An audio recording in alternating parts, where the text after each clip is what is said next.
नमस्कार, मैं हूं अशोक व्यास और मेरे हाथ में है कलम। एक युग था जब हम कलमकार की तरफ देखा करते थे। शब्द कर्मी और कलम दोनों का गहरा नाता था। समय बदलने के साथ कलम का स्थान कीबोर्ड ने ले लिया है और कंप्यूटर इंटरनेट के इस युग में जुड़ने जोड़ने में भी जो क्रांति आई है वो किसी भाषा विशेष तक सीमित रही हो, ऐसा हम अक्सर मानते हैं कि कंप्यूटर यानी अंग्रेजी। पर हिंदी भाषा में जुड़ने जोड़ने के क्रम में ब्लॉग्स के द्वारा इतना कुछ लिखा जा रहा है और सार्थक लेखन की धारा भी ब्लॉग्स के माध्यम से दूर दूर तक पहुंच रही है।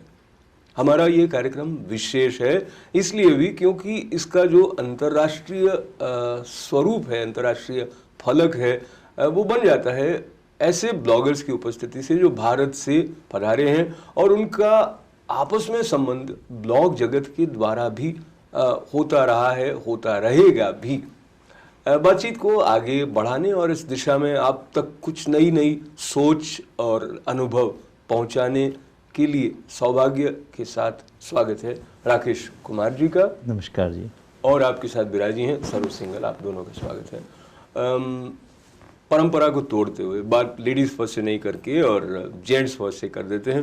राकेश कुमार जी का ब्लॉग है मनसा वाचा कर्मणा, जिसके माध्यम से वो विचार बहरहाल वो क्या करते हैं, क्यों ब्लॉग उन्होंने शुरू किया था, उन्हीं से जाने। राकेश जी आप बताएं कि सबसे पहले आपको कब पता लगा कि ब्लॉग भी कोई चीज़ है जिसके द्वारा आप स्वयं को व्यक्त कर सकते हैं? जी, मेरे एक मित्र हैं खुशदीप सहगल जी, तो वो ब्लॉग लिखते हैं, उनका ब्लॉग है देशनामा।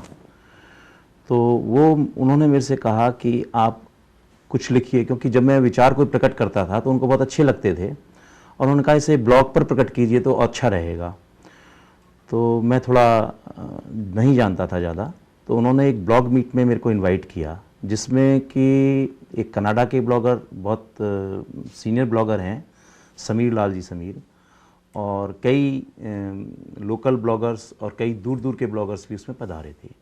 तो उस मीट में चर्चा हुई, पता चला ब्लॉग में क्या होता है, डिफरेंट सब्जेक्ट्स पे लिख सकते हैं, अपने विचारों को, अपने भावों को एक रूप दे सकते हैं, और साथ में सबसे बड़ी जो चीज़ है वो कि अपनी टिप्पणियाँ, अपनी जो रिएक्शंस हैं वो भी आप प्रेजेंट कर सकते हैं उन पर। राकेश जी आपकी तरफ फिर से आता हूँ। सरू के उपस्थिति का लाभ लेते हुए हमारे कुछ दर्शक ऐसे हैं जो ब्लॉग शब्द से परिचित होते हुए भी ठीक से समझते नहीं कि ब्लॉग आखिर चीज़ क्या है। आप अगर सरलता से समझाएं कि ब्लॉग है क्या, और अगर कोई देखने वालों में से ब्लॉग शुरू करना चाहे तो क्या कर सकते हैं? जैसे हम लोग एक डायरी लिखते हैं, कि लोग लिखते हैं, उनको डायरी लिखने की आदत रहती है, तो वो आप एक डिजिटल तरीके से लिख सकते हैं।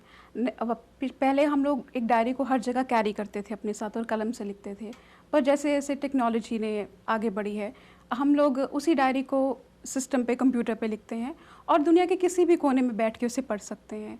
तो ब्लॉग एक फ्री सॉफ्टवेयर है, जनरली आप इंटरनेट पे देखेंगे। पॉपुलर इसमें वर्डप्रेस और गूगल का ब्लॉग स्पॉट है, जहाँ पर आप फ्री में क्रिएट करें। आप अपने जीमेल एड्रेस से क्रिएट कर सकते हैं और फिर आप वहाँ लिखना शुरू करें। तो एक तरह की मैं बोलूँगी एक डिजिटल डायरी है आपकी। ये डिजिटल डायरी का जो स्वरूप है वो आप तय कर सकते हैं कि उसमें क्या क्या बात हो, बहुत निजी बात हो या कोई ऐसी बात हो जिसका सबके साथ कोई साझा सरोकार है। इस दृष्टि से आपका जो ब्लॉग है मनसा वाचा कर्मणा बड़ा ही दार्शनिक किस्म का है राकेश जी।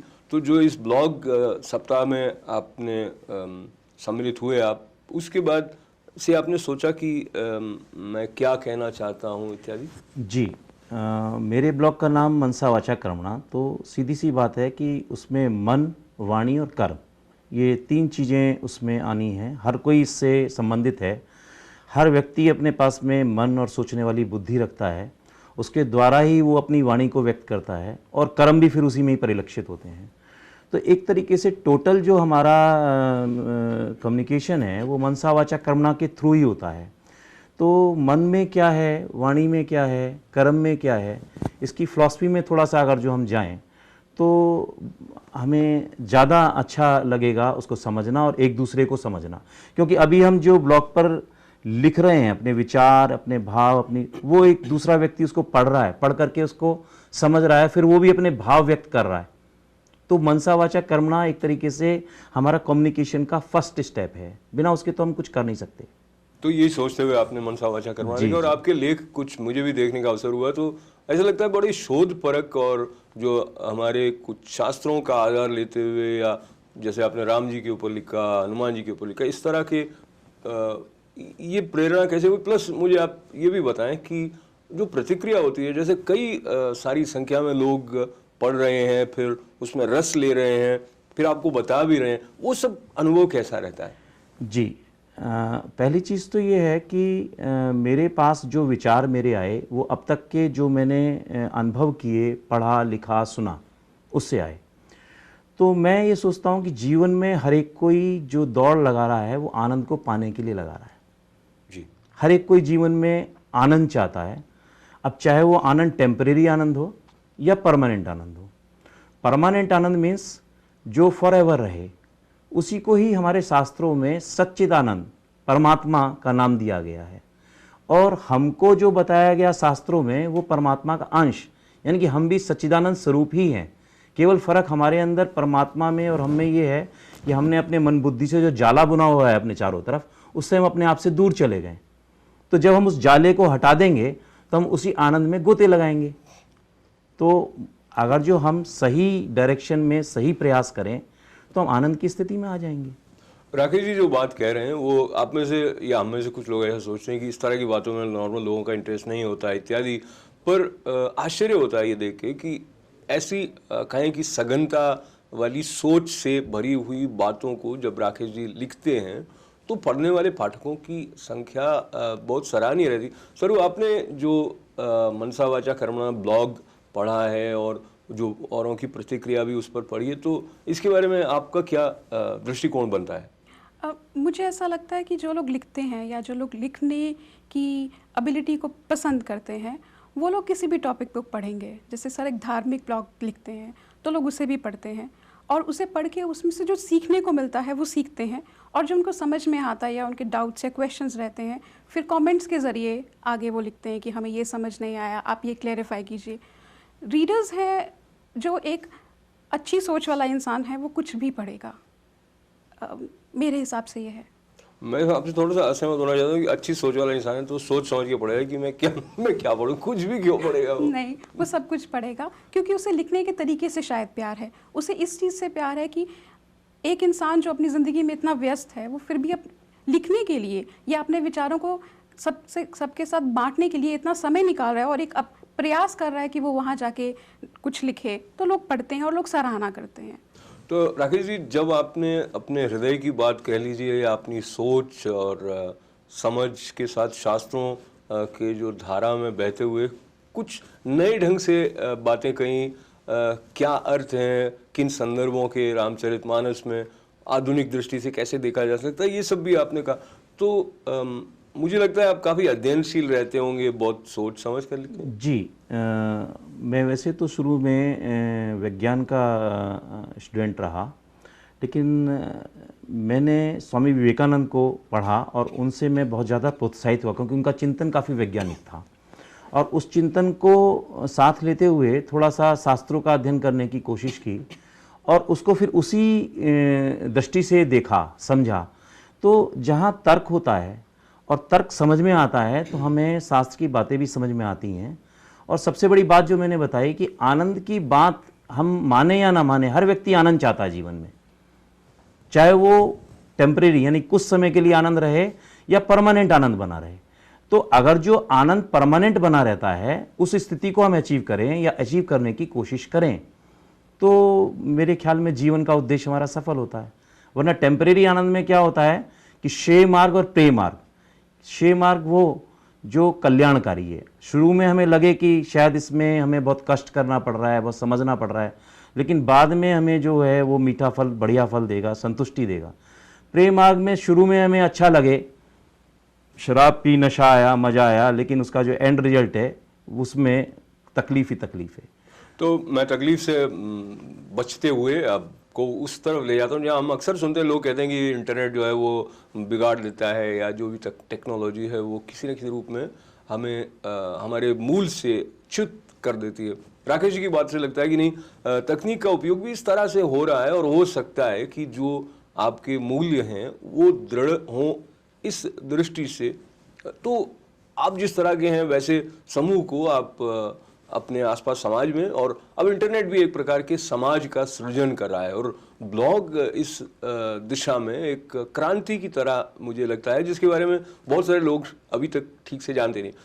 सरू की तरफ बढ़ने से पहले राकेश जी आप बताएं कि आप व्यवस्थित रूप से लिखते हैं या न लिख पाते हैं, पर आप पढ़ते भी हैं और ब्लॉगर्स को, तो वो जो एक जुड़ाव है अलग अलग ब्लॉग्स के साथ का, वो अनुभव बताएं। जी, ब्लॉग्स में तरह तरह के विषयों पर लोग लिखते हैं, तो चूंकि मेरा इंटरेस्ट मनसा वाचा कर्मणा पर रहा, तो जो ब्लॉग्स इसको केंद्र मान करके लिखते हैं वो मुझे ज़्यादा पसंद आते हैं। जैसे कि आपका ब्लॉग है, उस पर आप जो भी अपनी कविताएं रचनाएं लिखती हैं, उनसे बहुत कुछ मुझे ऐसा लगता है कि वो मेरे सोच के नज़दीक हैं।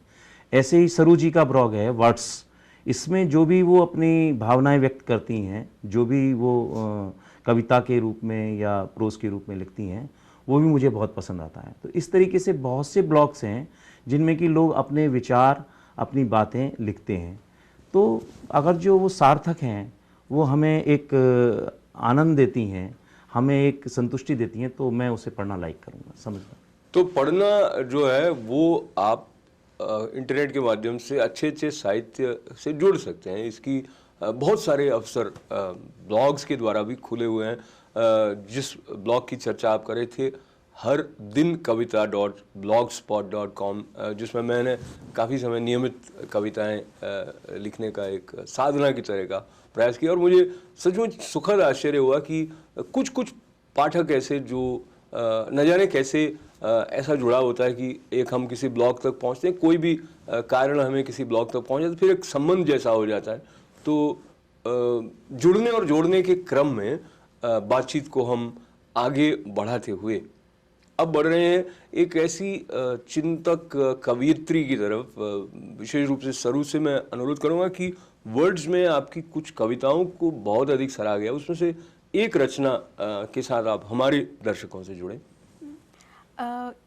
ठरकी मन बावरा, ये कविता मैंने फरवरी के महीने में लिखी थी और इसे बहुत लोगों ने सराहाया। ये कविता को लिखने का मेरा जो रीज़न था वो शायद ये था कि मैं सॉन्ग राइटिंग की तरफ अपने आप को लेके जाना चाहती थी। इसे ब्लॉग अड्डा एडिटर्स चॉइस पे मिला था। आप कहें तो मैं प्लीज। शाम से तकिए पे है पड़ा ये ठरकी मन बावरा, कमरे की रोशनी मध्यम करके उलझती सांसों के शोर में चादर की सिलवटें गिन रहा ये ठरकी मन बावरा। क्या बात है, बहुत सुंदर उससे बोले इमेजेस हैं। आप फिर से एक बार पढ़ें। शुरू से बोले जी। शाम से तकिए पे है पड़ा ये ठरकी मन बावरा, कमरे की रोशनी मध्यम करके उलझती सांसों के शोर में चादर की सिलवटें गिन रहा ये ठरकी मन बावरा। क्या बात। उसे बोलो आए थोड़ी देर से, ख्वाहिशों को होने दे ज़रा धुआं, लिपट के नाम से उसके बैठेगा तब तक ये ठरकी मन बावरा। क्या बात। पिघलेंगे दो जिस्म काली स्याही सी रात में, पिघलेंगे दो जिस्म काली स्याही सी रात में, और सुलगते हुए जिस्मों की आग में बूंद बूंद समेट लूँगी उसके प्यार को इस तरह, बस कल नाराज़ ना हो मुझसे ये ठरकी मन बावरा। क्या बात है, क्या बात है, बहुत ही अच्छा। ये जो ठरकी मन बावरा है, इसकी जो इमेजेस हैं और एक शिद्दत से किसी अनुभूति में पिघलने का जो खुलापन है, वो कहीं ना कहीं सबको खींच लेता है। शायद इसीलिए इतने सारे लोगों ने इस पर कमेंट्स किए और वो जो अवार्ड इत्यादि भी मिले। आप बताएं, आपकी ये वर्ड्स की यात्रा यानी ब्लॉग के माध्यम से कैसे शुरू हुई? क्यों आपको लगा कि मुझे लिखना चाहिए ब्लॉग के द्वारा? जनरली जो भी आजकल पब्लिश्ड राइटर्स हैं वो ब्लॉग करते हैं, लिखते हैं अपनी बुक आने के बाद मार्केट्स में पब्लिसिटी के लिए। मैं नॉवल लिखना चाहती हूँ, बट आप कैसा लिखते हैं और आपके रीडर्स आपको कैसे लेंगे उसको जज करने के लिए मैंने ब्लॉग शुरू किया और पोएम से शुरुआत की, क्योंकि आप अगर ब्लॉग लिखना शुरू करते हैं तो उस चीज़ पे आप लिखें ज़्यादा जिसके साथ आप कंफर्टेबल हैं या ज़्यादा आपका पैशन है, क्योंकि उसको आप ज़्यादा देर तक कर सकेंगे। तो जब मैंने ब्लॉग लिखना शुरू किया तो अच्छी रिस्पांस मिला, तो ऐसे कविताएं लिखने लगी। फिर और लोग मुझे बोलने लगे कि आप सोशल इश्यूज़ पे लिखिए या जो दुनिया में कुछ गलत हो रहा है उसके ऊपर लिखिए। तो गोधरा कांड पे मैंने लिखा है, या लंदन में बहुत सारे इंडियंस हैं जो इलीगली रह रहे हैं, वो कैसे बहुत बुरी कंडीशन में वहाँ पर जंगलों में जाके ब्रिजेस के नीचे हैं, 2-2 3-3 महीने से नहाए नहीं हैं, उन पे लिखा। तो लोग पढ़ते हैं, उस पर रिस्पॉन्स करते हैं और एक एक्टिविटी, एक मूवमेंट की तरह उसको लेते हैं। तो इस तरह से शुरुआत हुई और अब देखते हैं आगे कैसे बढ़ता है। तो आगे जो बढ़ने वाली है बात वो रुक नहीं सकती है, क्योंकि उसके पीछे एक सोच होती है, जीवन का ऐसा स्पंदन होता है जो स्वयं को व्यक्त करना चाहता है। जो शब्द व्यक्ति है वो भी जुड़ा हुआ है कहीं ना कहीं व्यक्त करने से। हम एक्सप्रेस करना चाहते हैं, व्यक्त करना चाहते हैं, और आज के युग में ये ब्लॉग्स के द्वारा जो अभिव्यक्ति वाली यात्रा है उसकी महिमा जो है वो दिनों दिन बढ़ती जा रही है। इसका एक परिचय इस तरह भी मिलता है कि कहीं ना कहीं व्यावसायिक दृष्टि से समाज को देखने वाले जो संस्थान हैं वो भी ब्लॉगर्स की तरफ ध्यान थोड़ा देते हैं। इस बारे में आपका कुछ अनुभव? ये आपने बिल्कुल ठीक कहा, क्योंकि आजकल बहुत सारी कंपनीज इंडिया में हैं जो कि अपने प्रोडक्ट को प्रमोट करने के लिए ब्लॉगर्स को यूज़ करती हैं। एक प्लेटफॉर्म है इंडी ब्लॉगर, जिसमें बहुत सारी कंपनीज कॉन्टेस्ट ऑर्गेनाइज करती हैं।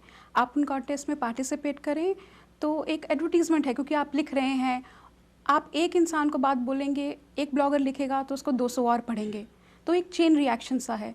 तो मुझे लगता है कंपनीज़ ने बहुत सीरियसली लेना शुरू कर दिया है। और बहुत एक और मीडियम है इसके अलावा कि आप किसी प्रोडक्ट पे एक पोस्ट लिखेंगे और आपको पैसे मिलेंगे। जनरली एक पोस्ट पे आपको $50 से $100 के करीब मिलता है। तो बिज़नेस ऑर्गेनाइजेशंस जो इनके पास एक और मीडियम आ गया है अपने प्रोडक्ट्स को लॉन्च करने का और उनको प्रमोट करने का, तो बहुत सीरियसली लिया जा रहा है। तो सीरियस बात यह है कि जैसे आप टेलीविज़न देखते हैं, जैसे आप रेडियो सुनते हैं, जैसे आप अखबार पढ़ते हैं, ऐसे ब्लॉग्स को बहुत लोग रिलीजियसली हर दिन पढ़ते हैं, और कुछ लोग बात भी इतनी रसमयता से और इतनी सटीक ढंग से कहते हैं कि उससे आपका संस्कारित होना, समृद्ध होना आंतरिक स्तर पर, संवेदना के स्तर पर वो भी होता है। तो ब्लॉग्स का जो जगत है उससे आपको कहीं ना कहीं जुड़ना चाहिए। ऐसी आशा के साथ ये कार्यक्रम आप तक हम पहुंचा रहे हैं। और अगर आपने ब्लॉग्स नहीं देखे हैं तो आप ये भी नहीं जानते होंगे कि ब्लॉग्स को आप सब्सक्राइब कर सकते हैं।